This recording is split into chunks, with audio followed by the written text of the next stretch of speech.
नमस्कार, मैं हूं जयश्री नागदा और आप देख रहे हैं सीबीसी न्यूज राजस्थान का उदयपुर पोस्ट। इसमें है वो सारी खबरें जो आपके लिए जानना जरूरी है। तो आइए एक नजर डाल लेते हैं आज के हेडलाइंस पर। पंचायती राज चुनाव तीसरा चरण दोपहर तक वीरान दिखे, बूथ सिर्फ 27.28% मतदान, शाम होते होते आंकड़ा 63.68% हुआ। हुकड़ीफला में चरवाहे की हाथ पैर बांधकर हत्या, जंगल से ग्रामीण झोले में लादकर लाए शव, सिर पर चोट के निशान। एमपीयूटी में 15 दिसंबर से फाइनल एग्जाम, पेपर 3 की जगह 2 घंटे में 2 पेजों पर हल करना होगा। अपलोड के लिए 10 मिनट मिलेंगे। और कलेक्टर ने बुलाई बैठक, इसी में तय की जाएंगी नई गाइडलाइन की सख्तियां। आज होगा कंटेनमेंट जोन पर फैसला, पाबंदियां फिर बढ़ेंगी। और अब खबरें विस्तार से। 6 पंचायत समितियों में तीसरे चरण के चुनाव संपन्न हुए। अब चौथे चरण का मतदान बाकी रहा, जो कि 5 दिसंबर को होगा। मंगलवार को बड़गांव, गिरवा, मावली, वल्लभनगर, भिंडर और कुराबड़ क्षेत्रों में हुए मतदान में सुबह 7:30 से दोपहर तक वीरानी रही। इसके बाद धीरे धीरे मतदान बूथों पर नजर आने लगे।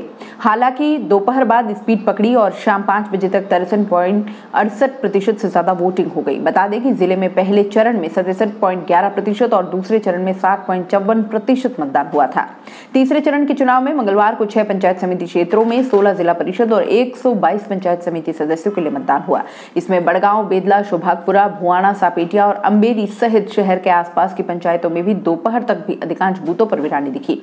इन पंचायतों में पंच सरपंच के चुनाव में जो नजारा देखने को मिला, वैसा इस चुनाव में नजर नहीं आया। सुबह 10 बजे तक 6 पंचायत समिति क्षेत्रों में कुल 13.68% मतदान हुआ, जो कि दोपहर 12 बजे तक 27.28% तक ही पहुंचा। इसके बाद मतदान में थोड़ी तेजी आई और 3 बजे तक कुल मतदान प्रतिशत का आंकड़ा बढ़कर 47.82 और शाम होते होते करीब 63.68% तक पहुंच गया। चुनाव प्रेक्षक अजय चित्तौड़ा ने मतदान केंद्रों का निरीक्षण किया। उप जिला निर्वाचन अधिकारी ओपी बुनकर ने बताया कि तीसरे चरण का चुनाव शांतिपूर्वक हुआ।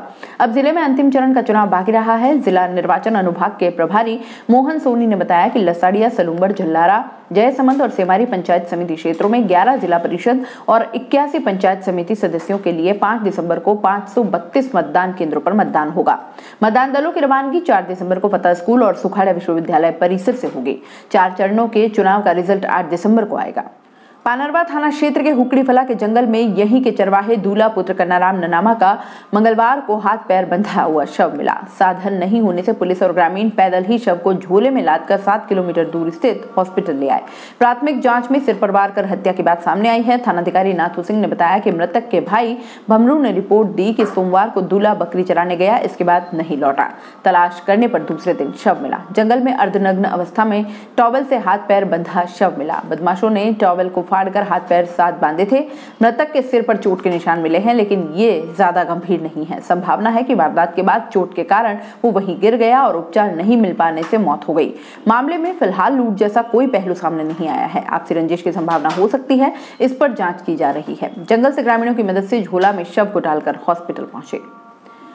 और यहाँ रुकेंगे एक छोटे से ब्रेक के लिए। ब्रेक के बाद जल्द हाजिर होंगे।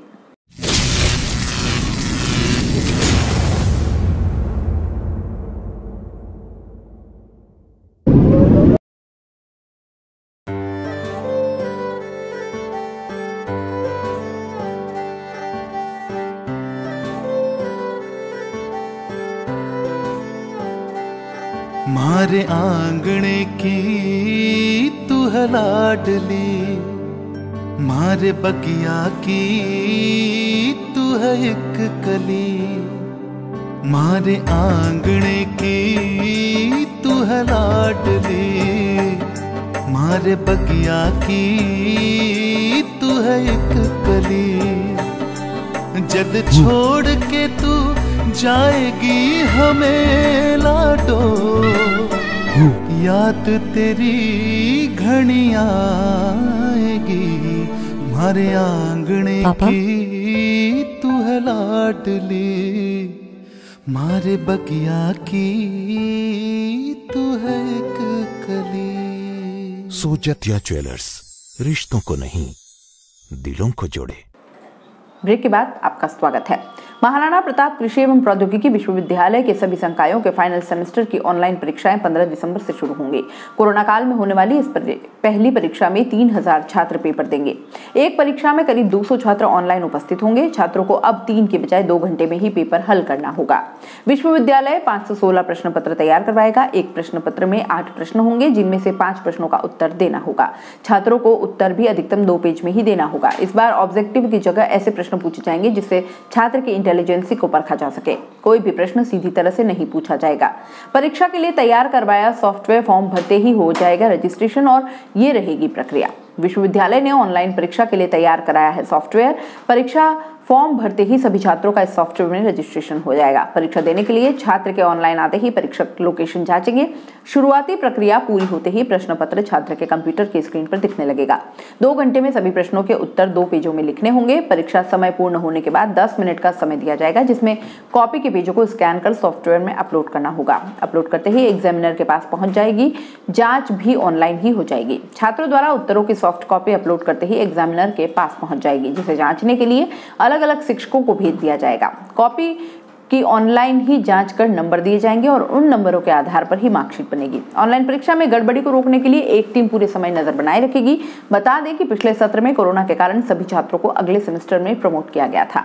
एमपीयूटी की मंगलवार को 56वीं अकादमिक परिषद की बैठक हुई। इसमें 24 दिसंबर को होने वाले ऑनलाइन दीक्षांत समारोह में 712 उपाधियां और 32 स्वर्ण पदक के लिए छात्रों का चयन किया गया। इसके अलावा बैठक में संकायों में सीटें बढ़ाने, स्टूडेंट एसोसिएशन का नामकरण सहित अन्य निर्णय भी लिए गए। दीक्षांत समारोह में कृषि अभियांत्रिकी, गृह विज्ञान, डेयरी और फिशरीज संकायों में उत्तीर्ण 589 स्नातक, 80 स्नातकोत्तर और 43 पीएचडी की उपाधियां दी जाएगी। स्नातक 13, स्नातकोत्तर 13 और पीएचडी स्तर पर 3 स्वर्ण पदक के साथ कृषि संकाय में 1 कुलाधिपति, इंजीनियरिंग संकाय में स्नातक और स्नातकोत्तर स्तर पर 1 स्वर्ण पदक भी दिए जाएंगे।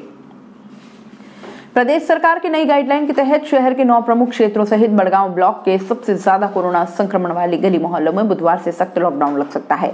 कंटेनमेंट जोन तय करने और लॉकडाउन लगाने के लिए कलेक्टर चेतन देवड़ा ने बुधवार को चिकित्सा एवं स्वास्थ्य विभाग के अधिकारियों की बैठक बुलाई है। दीपावली बाद से बुधवार में कोरोना संक्रमण की रफ्तार लगातार बढ़ती जा रही है। चिकित्सा एवं स्वास्थ्य विभाग के सर्वे में सामने आया है कि गत 17 नवंबर से 1 दिसंबर तक सेक्टर 3, 4, 5, सेक्टर 14, अंबा माता, मल्लातलाई, सुखाड़ा विश्वविद्यालय मार्ग, शोभागपुरा, फतेहपुरा, भोपालपुरा, प्रतापनगर और बड़गांव ब्लॉक में सर्वाधिक कोरोना केसेस मिले हैं। अब इन क्षेत्रों के गली मोहल्लों को कंटेनमेंट जोन घोषित कर लॉकडाउन लगाने की तैयारी की जा रही है। अगर लॉकडाउन लगा तो लोग बेवजह घरों से बाहर नहीं निकल सकेंगे। दूध, राशन, दवाओं जैसी हर एक आवश्यक सामग्री जिला प्रशासन घर घर तक पहुंचाएगा। गत 17 नवंबर को कोरोना संक्रमित निकले कलेक्टर देवड़ा अब पूरी तरह स्वस्थ होने पर 16 दिन बाद बुधवार से फिर कामकाज संभालेंगे। अभी तक वे होम आइसोलेशन में रहकर ही कामकाज देख रहे थे। कंटेनमेंट जोन में चिकित्सा आवश्यक वस्तु और आपात परिस्थिति में ही बाहर निकलने की छूट मिलेगी। आपात परिस्थितियों को छोड़ बाहरी व्यक्ति की एंट्री नहीं होगी। संक्रमित के घर 100 मीटर दायरे तक किसी दुकान या व्यावसायिक गतिविधि की अनुमति नहीं होगी। शहर के किसी भी कोरोना संभावित एरिया में कंटेनमेंट जोन का पीरियड कम से कम 7 दिन और अधिकतम 14 दिन का होगा। कोरोना पॉजिटिव मरीजों की रिपोर्ट नेगेटिव आने और उसकी क्वारंटाइन अवधि पूरी होने के बाद ही कंटेनमेंट जोन खत्म होगा। शहर की किसी भी कॉलोनी, किसी घर में एक व्यक्ति पॉजिटिव आता है तो उसे भी सख्त हिदायत देकर पाबंद किया जाएगा। मरीज व परिजनों को 14 दिन के क्वारंटाइन पीरियड को पूरा होने तक बाहर निकलने की अनुमति नहीं होगी। संक्रमित के घर के आसपास के लोगों पर भी पाबंदियां लागू होंगी। कलेक्टर चेतन देवड़ा ने बताया कि कोरोना संक्रमितों की पहचान के लिए उनके घरों के बाहर नोटिस चस्पा कर दिए गए हैं। घरों की निगरानी की जिम्मेदारी पुलिस को सौंपी गई है। कंटेनमेंट जोन बनाने के बाद थाना अधिकारी व बीट अधिकारी पॉजिटिव मरीजों पर लगातार निगरानी रखेंगे। वे रोजाना मरीज के बारे में जानकारी लेकर प्रशासन को सूचना देंगे। मेडिकल टीम संक्रमित के घर पर नोटिस चस्पा करेगी। उदयपुर में मंगलवार को 110 नए कोरोना संक्रमित मिले हैं। 3 मौतें भी हुई हैं। इसमें सुंदरवास निवासी 85 वर्षीय पुरुष, कैलाश कॉलोनी निवासी 70 वर्षीय महिला और शिव कॉलोनी निवासी 82 वर्षीय महिला शामिल है। कोरोना से अब तक उदयपुर के 162 संक्रमितों की जान जा चुकी है। अब तक उदयपुर में 9,704 संक्रमित सामने आ चुके हैं, जिनमें से 8,900 रोगी रिकवर हो चुके हैं। उदयपुर पोस्ट में फिलहाल इतना ही। दीजिए इजाजत, नमस्कार। सीबीसी न्यूज राजस्थान की यह खबर आपको कैसी लगी, नीचे कमेंट करके जरूर बताएं। अगर आप YouTube पर देख रहे हैं तो सीबीसी न्यूज का चैनल सब्सक्राइब करिए, पास में दिख रहे बेल आइकन को भी दबाइए, ताकि जब भी हम आपके लिए कोई खबर, कोई जानकारी लेकर आए तो सबसे पहले आपके पास नोटिफिकेशन पहुंचे। अगर आप Facebook पर देख रहे हैं तो सीबीसी न्यूज का पेज लाइक करिए। अगर आप Instagram पर देख रहे हैं तो आप हमें फॉलो कर सकते हैं।